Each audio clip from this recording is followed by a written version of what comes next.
Hola, buenos días. Mi nombre es Manuel Fleitas, tengo 15 años de edad, vivo en Uruguay. Estoy junto a dos compañeros, Federico Acuña de 17 años de Uruguay y David Flores de 16 años de Nicaragua.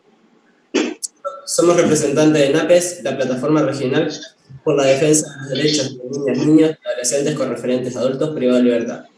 Hoy estamos muy agradecidos por dejarnos participar por primera vez y se espera que no la última en la audiencia con la Corte Interamericana de Derechos Humanos. Esperamos que el diálogo sea enriquecedor para todos. Muchas gracias. Consulta. ¿Alguna vez se preguntaron en qué en nuestra vida afecta tener un familiar privado de libertad? Cuando un familiar es privado de libertad, nuestra vida toma muchos cambios involuntarios, como asumir diferentes responsabilidades vinculadas al mundo adulto. Por ejemplo, uno de los muchos cambios que tenemos son los roles de cuidado de nuestros hermanos. Muchas veces tenemos que salir a trabajar. Al asumir esos roles, también perdemos muchos de nuestros derechos, como el de la educación, el de recreación, entre otros. El segundo punto es estigmación y discriminación. El hecho de tener un familiar privado de libertad lleva a que muchas veces nos discriminen en el barrio, en los centros de estudio por tener un familiar preso. El tercer punto es detención y allanamientos. En los allanamientos nos tratan con mucha violencia, te rompen las cosas de tu casa y no las reponen. Muchas veces a los niños se les apunta con arma, se les agrede, te hablan mal y no toman en cuenta nuestra edad. El cuarto punto es visitas a las cárceles.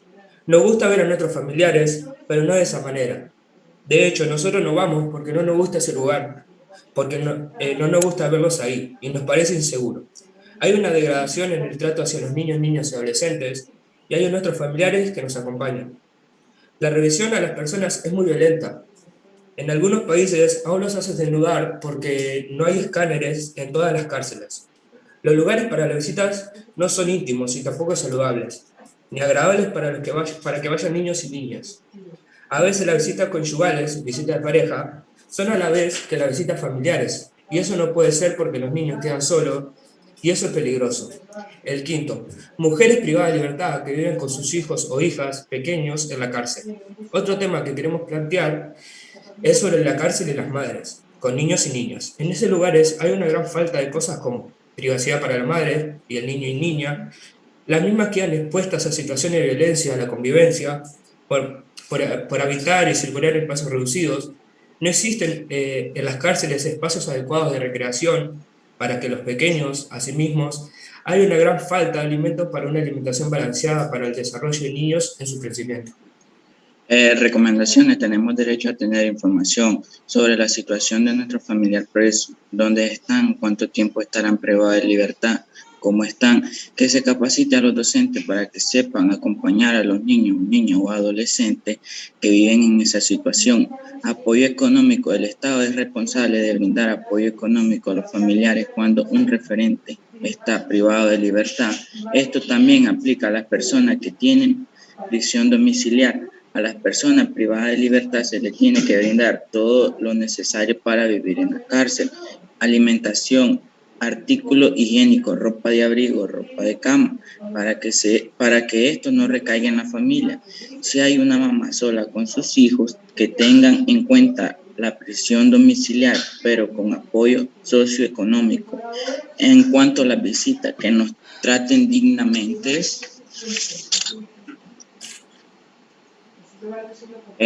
Pedimos tener espacios agradables, limpios y privados para las visitas, que las visitas conyugales sean un día diferente a las visitas familiares. A los sistemas judiciales, que los jueces tengan en cuenta a la hora de sentenciar si la persona tiene o no tiene hijo o hija o adolescente a cargo, y en ese caso ver si se puede pensar en medios que no sean la cárcel. Si no es posible saber con quién quedan los niños o niñas o adolescentes, que a esas personas se les brinden apoyo económico y psicológico. Pedimos que nos respeten nuestros derechos, a los cuales nos perdemos por tener un familiar privado de libertad. No hemos contenido ningún delito y sin embargo nos tratan como delincuentes. Somos las voces de más de 2 millones de niñas y niños y adolescentes de América Latina y en el Caribe que viven en esta situación. Gracias por la oportunidad. Es un hecho de trascendencia histórica que por primera vez una representación de niños, niñas, adolescentes ejercida por ellos mismos y no por adultos, presenta un amicus curiae ante la Corte por escrito y luego lo hace personalmente. Por tanto, quería destacar este hecho, señalar, felicitarlos por su presentación, que ha sido bien importante y muy ilustrativa. Y yo quiero hacerles dos preguntas en una, a los efectos de simplificar la respuesta. En primer lugar, ustedes se han referido en su intervención a la experiencia que sufren no solo los bebés o los niños recién nacidos o de corta edad que conviven con sus madres en las prisiones, sino también a la experiencia de aquellos niños, niñas y adolescentes que tienen referentes adultos en prisión. Y quería saber si ustedes entienden que ese es un aspecto que la Corte debería resolver o atender en el momento de preparar el resultado de esta opinión consultiva. Y el segundo punto es conocer las expectativas y qué es lo que esperan ustedes de la Corte en atención a la particular situación del grupo colectivo que representan, que son niños, niñas, adolescentes con adultos referentes privados de libertad. Así que eso es lo que quería preguntarles, agradecerles y felicitarlos nuevamente por su participación.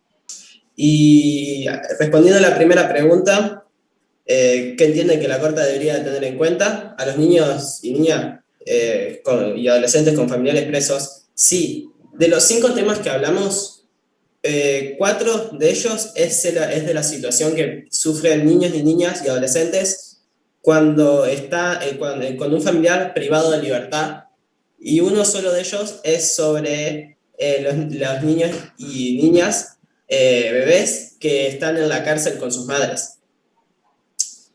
O sea, cuando un adolescente tiene un familiar privado de libertad, pasan muchas cosas a su alrededor. O sea, en mi caso, a mi madre tiene un juicio por un delito que cometió y a ella la van a, ¿cómo se llama? Tal vez la puedan meter en prisión. Y al pasar eso, yo me preocupo por lo que vaya a pasar por mis hermanos, por mí, y eso también genera, se genera que me haga preguntas como, o sea, que me gustaría que se generaran instancias para generar preguntas. O sea, una instancia que me gustaría que se generen instancias ¿cómo se llama?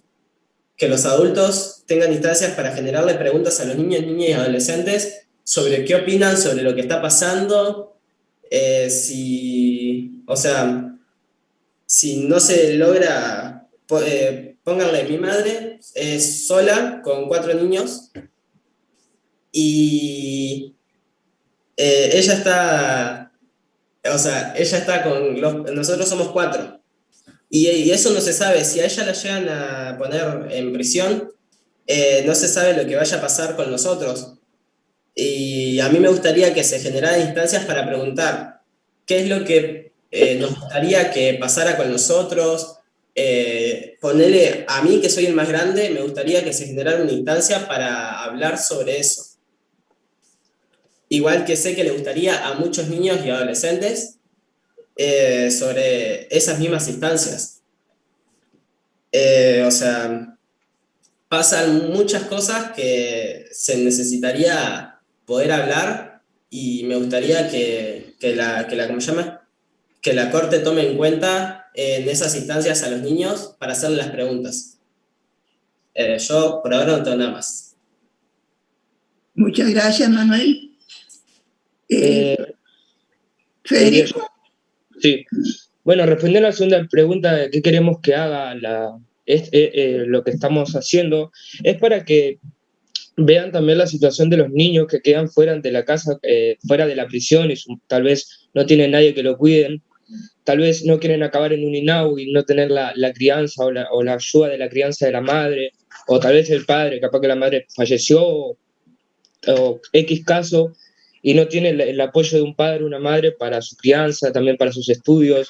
También es muy difícil y queremos que antes de hacer un fallo a una persona, a una mujer que tiene 4 hijos, como dijo mi compañero, vean también la situación, que los niños pueden ir a un INAU, tal vez no quieran ir a un INAU, tal vez terminen con familias que tampoco quieren que los ayuden, o sea, solo quieren a la madre, y eso estaría muy bueno que puedan darse cuenta que atrás de un criminal hay una familia que no tuvo una culpa, que no sabe por qué la mamá se va, y que eso le va a doler mucho a los niños, y también cuando crezcan van a tener ese dolor de mi mamá estuvo presa y no tuvo cuando yo era chico.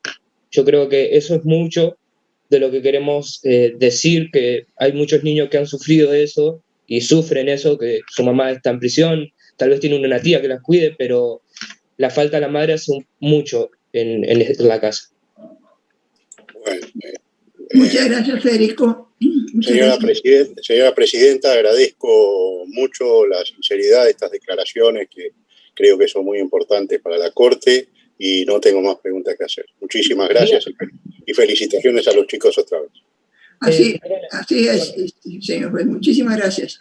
Perdonen, quería agradecer realmente por este espacio que nos dieron a mí, a mi compañero Manuel y a David, que no está, que realmente nos gustó demasiado poder abrirnos y mostrar también la vivencia de los niños que tienen, niños, niñas y adolescentes que tenemos enfrente a estas situaciones, que realmente ojalá se puedan arreglar y cuando una mamá caiga presa pueda tener otros caminos antes de caer en prisión. Muchas gracias, Federico. Muchas gracias, Federico. Muchas gracias, Manuel. La Corte agradece profundamente las declaraciones que ustedes han hecho y la sinceridad con que las han hecho. Muchísimas gracias.